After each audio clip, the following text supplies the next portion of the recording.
Ricky, what's up, man? Not much. Thanks for coming in today. Absolutely. We've hung out a lot, but I don't really know that much about you yet. So where'd you grow up? Eastern Kentucky. Eastern Kentucky. Where at? In a town called Painesville. Nice. Was there a lot of horses there and stuff? There's a lot of walking horses. Do you like those? Not really. I don't either. Were you riding when you were little and stuff? Were you always kind of involved in horses, or how'd you get?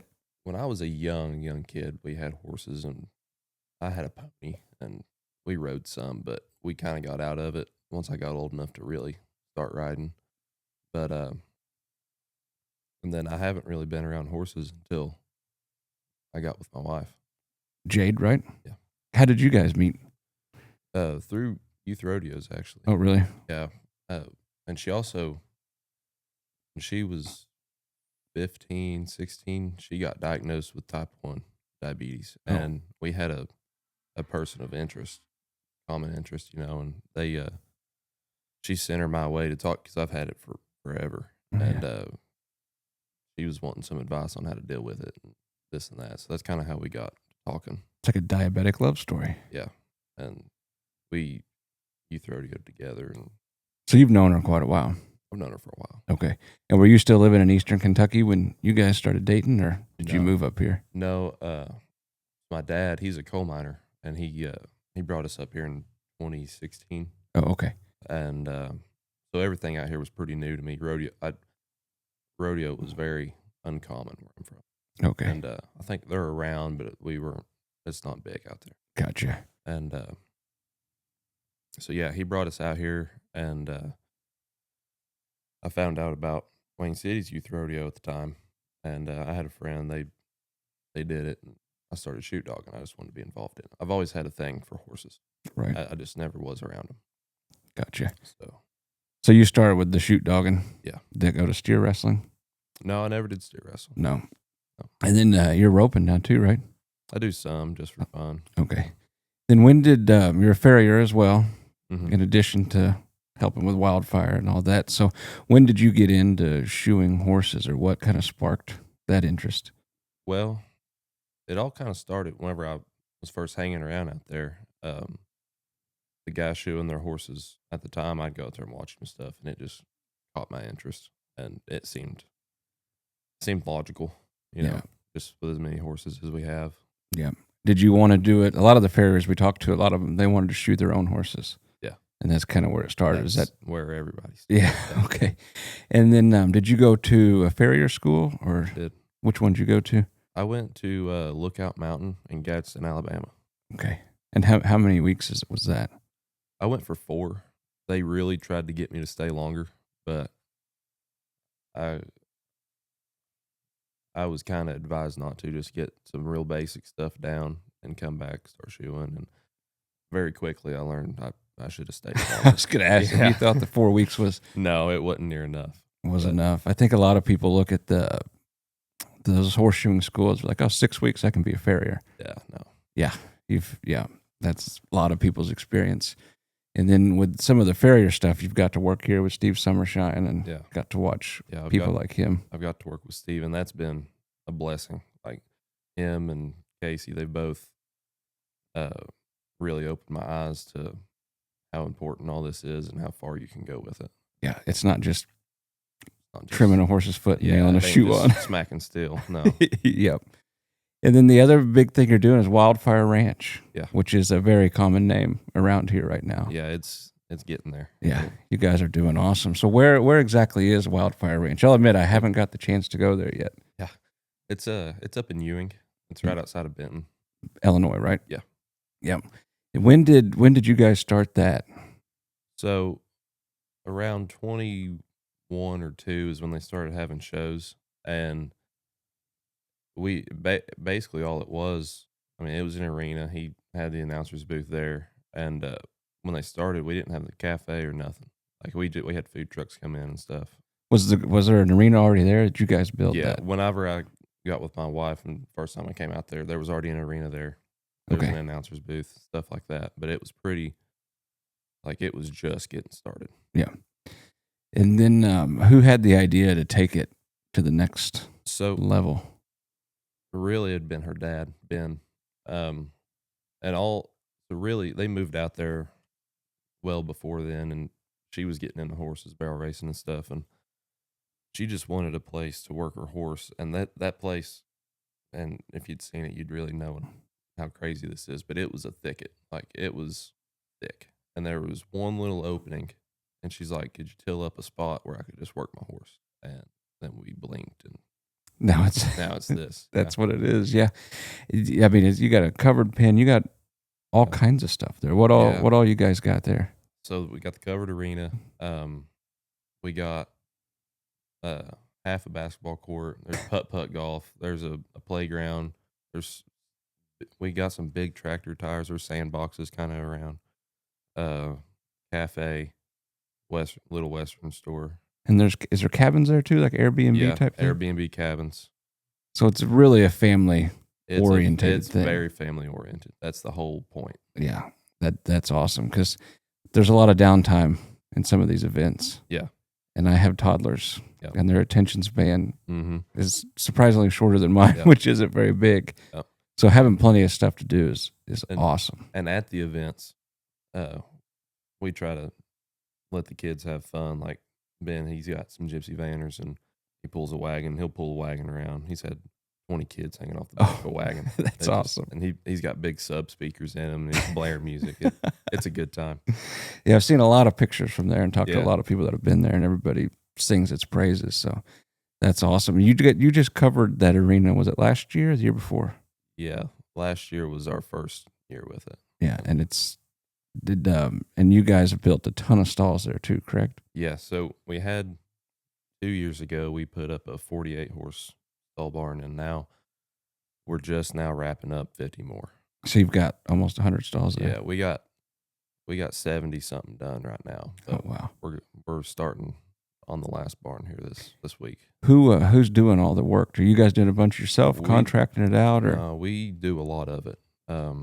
Me, Ben, and Ryan and Keith Darnell, they help a lot.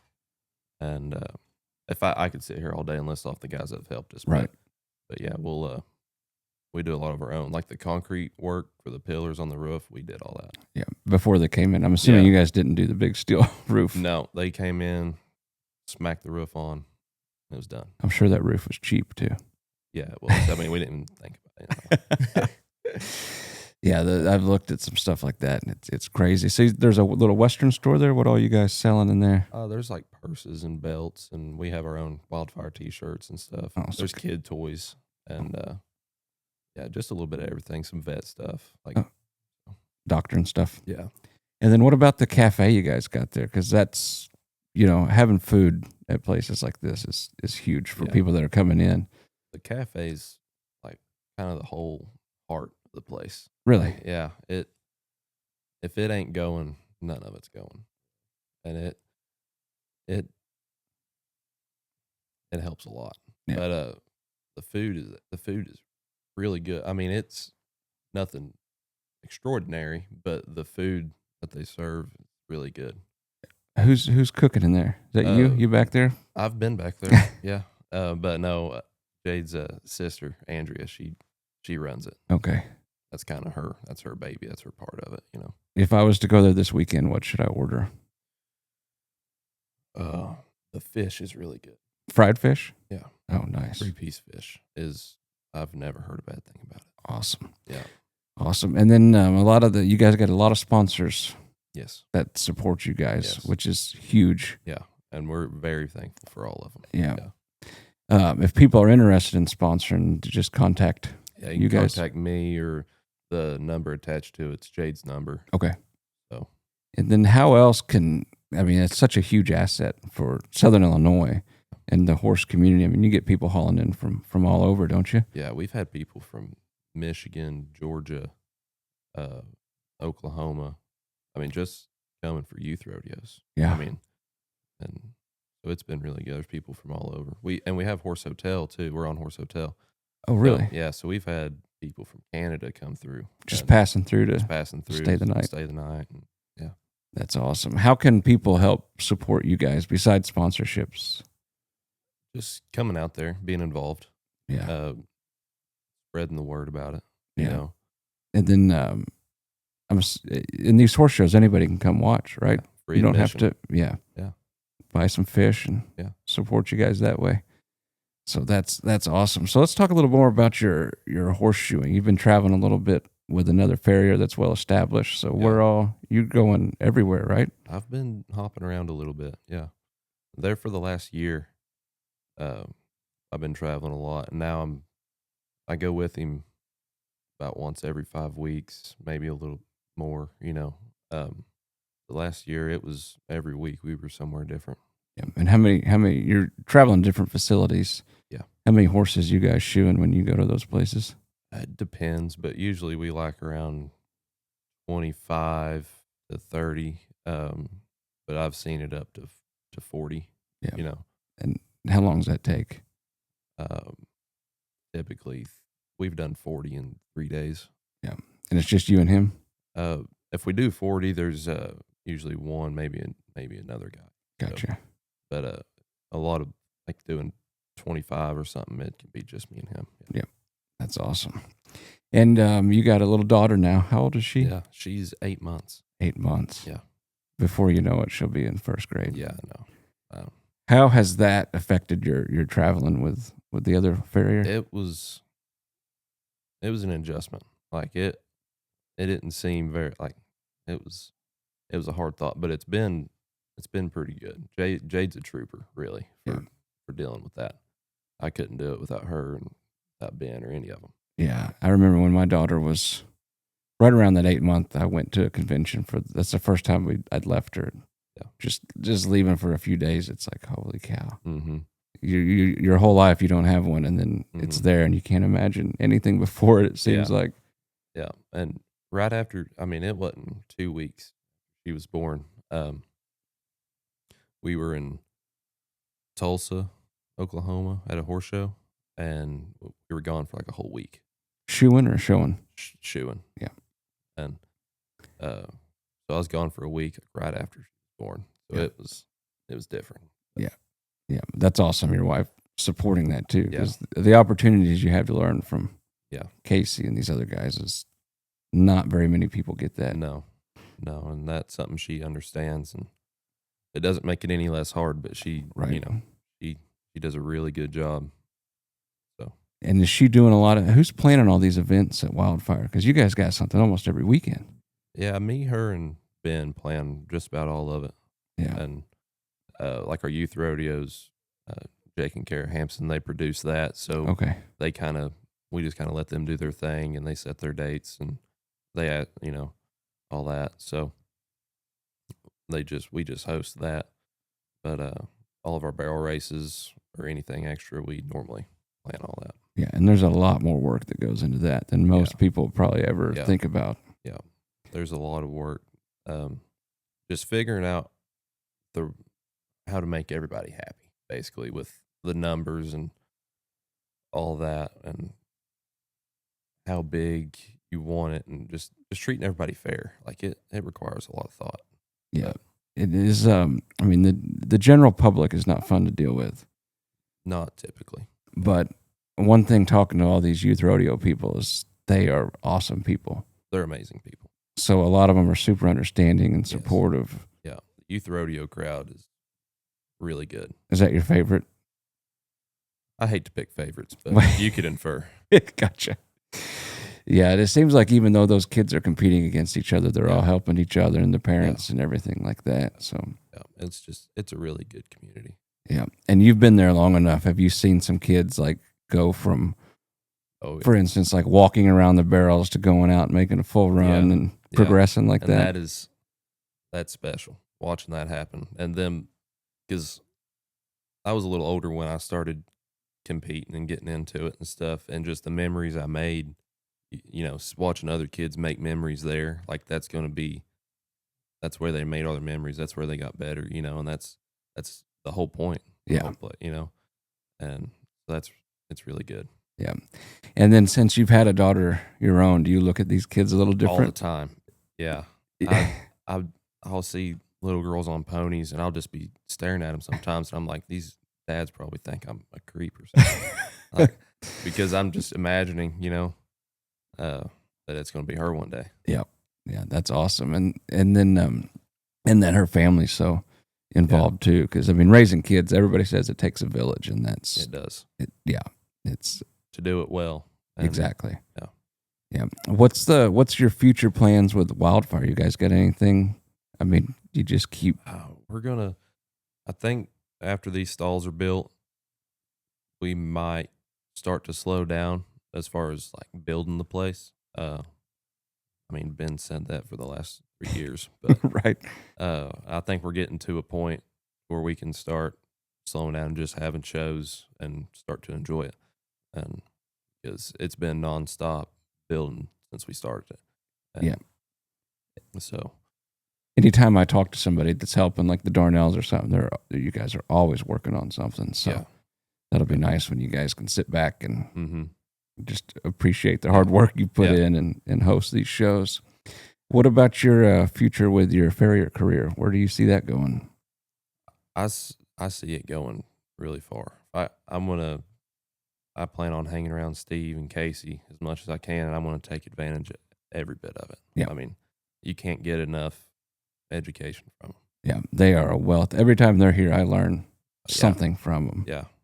And I think that's what's cool about that in the vet industry is you're always, I mean, every day I learn something. Yeah. You don't just reach a point where you know it all. No, if you stop learning, you're losing, Yep. Yeah. And then, not that it's a competition, but it is. I mean, there's other farriers out there that would love to have the clients you do and the clients he has in the barns, and you got to stay on top of your game for that. Yeah. Because, I mean, nothing, you could lose it any day, you know, and I'm very grateful for every day I get to be with those guys. Yeah.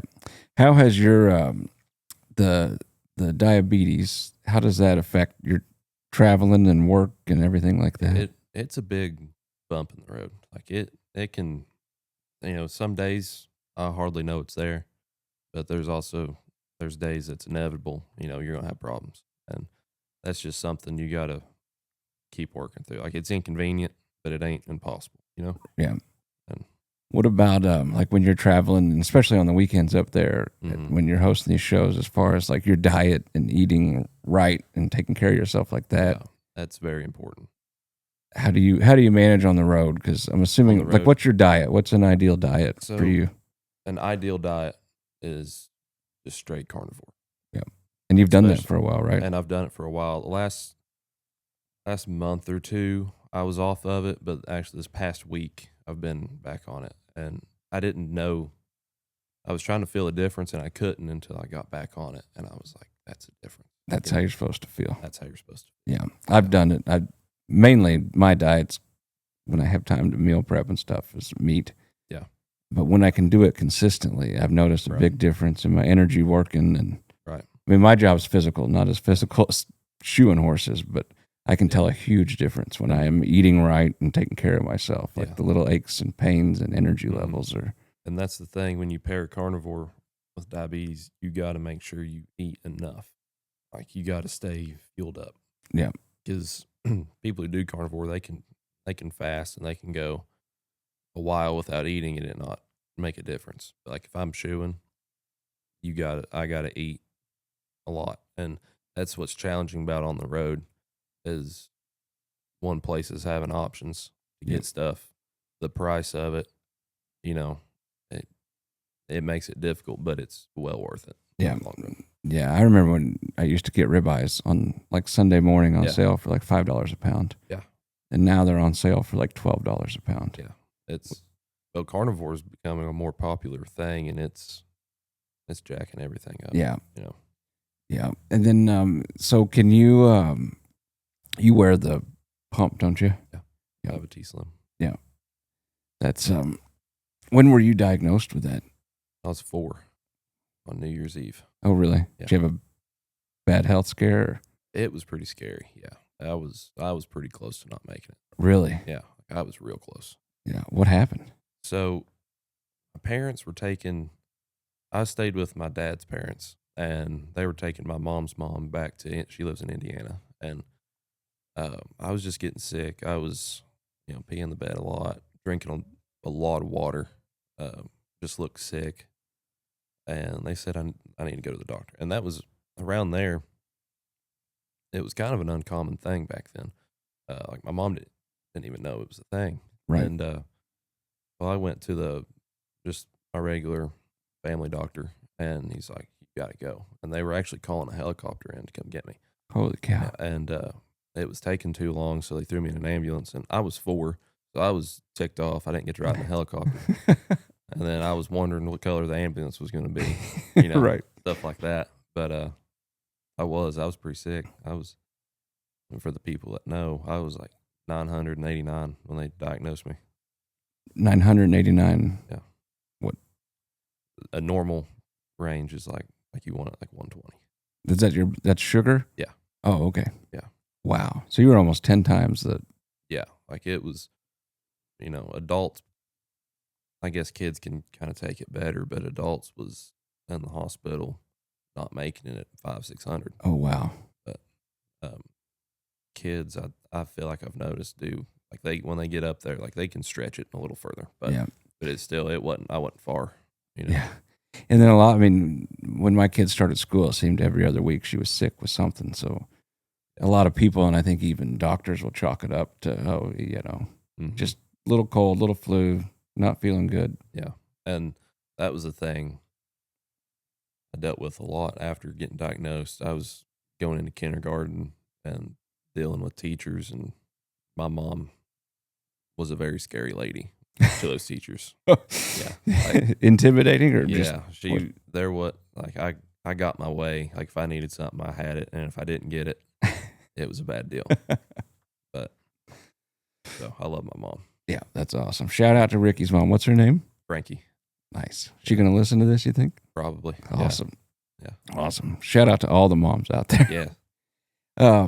As far as your with the wildfire and people, you said your wife's number's attached to it. Yeah. Does her phone blow up all the time? Yes. And they will call at the most just random times. Like it'll be a Sunday at 4 a.m, and they'll be like, "Hey, I need stalls," or this or that, or which is fine. And Jade, if she's awake, she answers it any time. Is she? But it's weird, Yeah, and I know the feeling. Going off all the time. Yeah. And one thing, and before kids, or even when my kids were little, it wasn't that big a deal. Yeah. But now that I got 2 toddlers running around, yeah, they can be sitting quietly. As soon as I get on the phone, they lose their minds. Yeah. So hopefully you can figure out how to set some boundaries. Well, with it's that. already started. Like if she's on the phone, like if I'm around, I got to take Lacey, because if she starts to, if we start having a conversation, she wants to be involved in the conversation, and she will be the loudest. And, yep. But that's hard for some people to understand. Like, and to add to that, we have 4 Airbnb cabins back there. It's on like the arena grounds. Well, me and Jade have a bigger cabin that's attached to the bath and shower house, and it sets back there with everything. And that's what we lived in since we've been married. Well, this past weekend, we swapped Ben houses.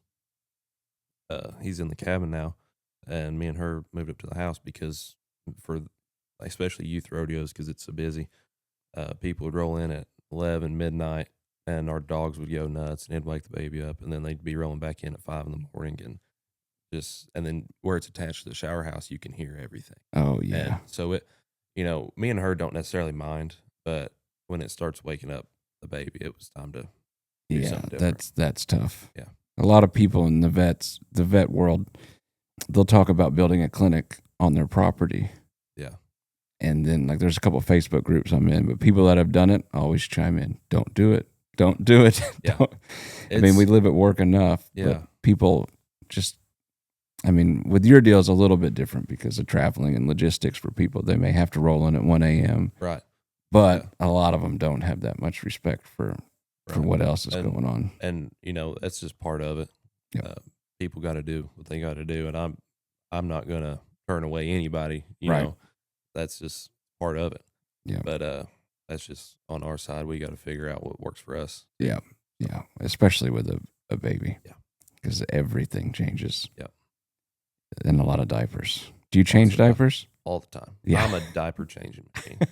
What about swaddling? Were you good at? Did you guys swaddle? I was getting pretty good at that. Yeah, I was the swaddle man. Yeah, it took me a minute, but I was getting the hang of it.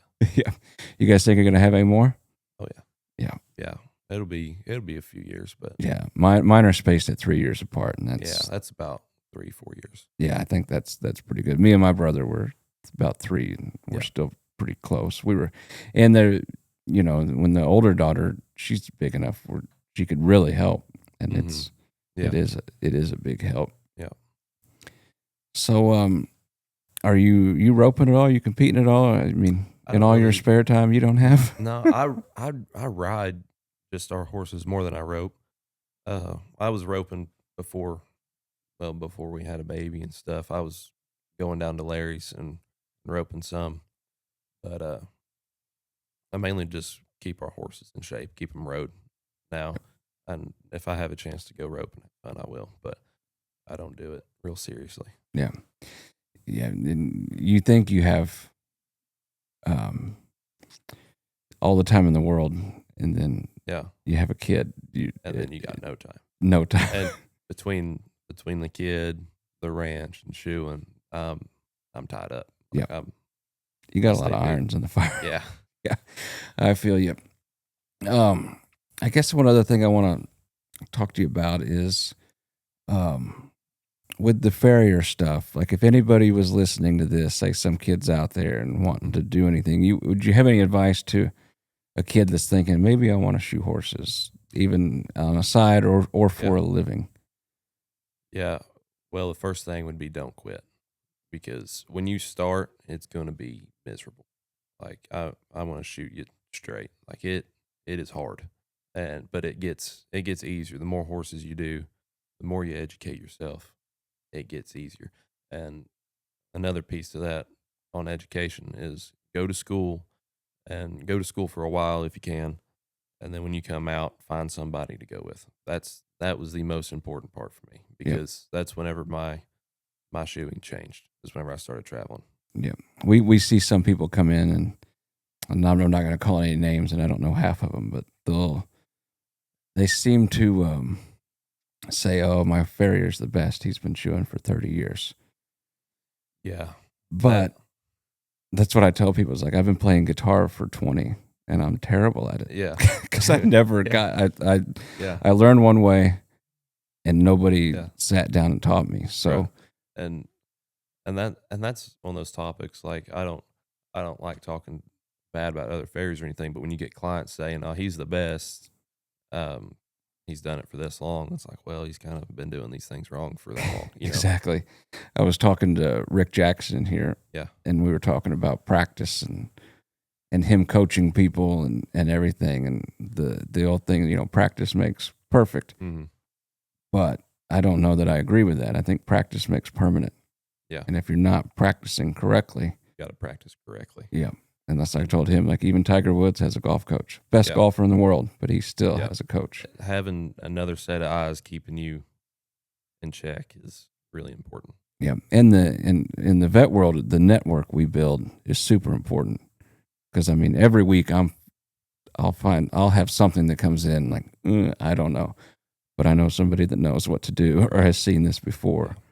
So I'm sure that's the same way. If you don't know, you better hope you know a guy that does. Yeah. So that's the thing. And there's a girl that's doing a summer research project talking to rural veterinarians, and that was one of her questions. Yeah. Was basically like, is it helpful to call people, or, is it like your competition or something? I was like, no, we're all in this together. Yeah. All the vets and vets working with farriers. And that's the way it needs to be with farriers too, that I think Steve and Casey are trying really hard to get going, because it seems like farriers around here, I don't know that they don't dislike each other, or they really try to compete, but they're not on the same team either. Right. And when you have other guys on the same team, you can build up a community. Yeah. Like that. Yeah. And the foot is just so important for a horse. I mean, a lot of the quarter horse lameness we see it's in the foot. Mm-hmm. I'd say probably 70%. Yeah.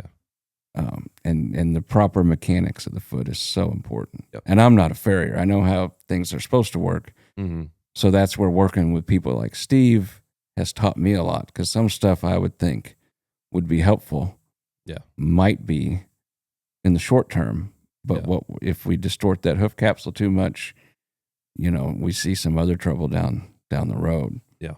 And I think the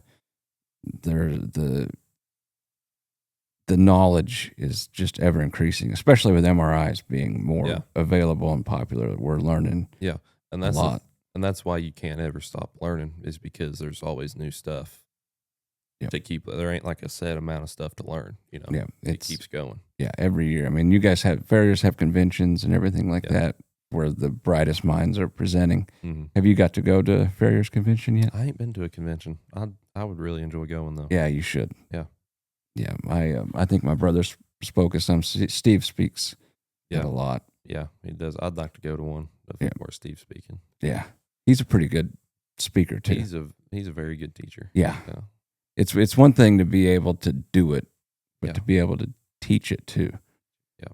Yeah. So shout out to Steve if he's listening. Yeah. So I think that about wrap it up here. Okay. You got anything you want to talk about? No, if you're good, I answered all your questions. Yeah. What do you guys got this weekend at Wildfire?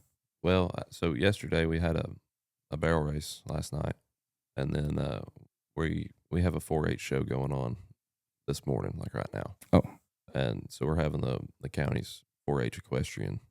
Oh, cool. Yeah, out there.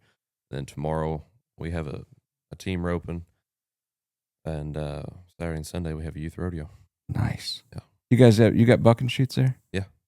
Do you have any like bull ridings or bucking rodeos or anything? We have Little Britches rodeos, and they offer the class. We haven't had any big bulls go through there. They've bucked some steers, but they really don't get used a whole lot. Yeah, but they're there. But they're there when we want to put them to use. That's awesome. All right, Ricky, thanks so much for stopping by, man. I appreciate you taking the time and driving down here. And absolutely. Where can people find more info about Wildfire? You have Facebook? Facebook's the best place. Okay. Yeah. Wildfire Ranch. Wildfire Ranch and Cafe. Okay. Yeah. Awesome. So John will put a link in the show notes to that, so people can click on there and like and follow. And you guys are always posting stuff. You can find every event. We got price lists and just anything you really need to know. That's awesome. Yeah. That's awesome. All right. Well, thanks for tuning in. And until next time, take care of your horses and yourself. Veterinary surgeon or start to come quick. Draw the syringe and give it a flick. Bring your little black bag with the medicines in. Bring the trank and the crank.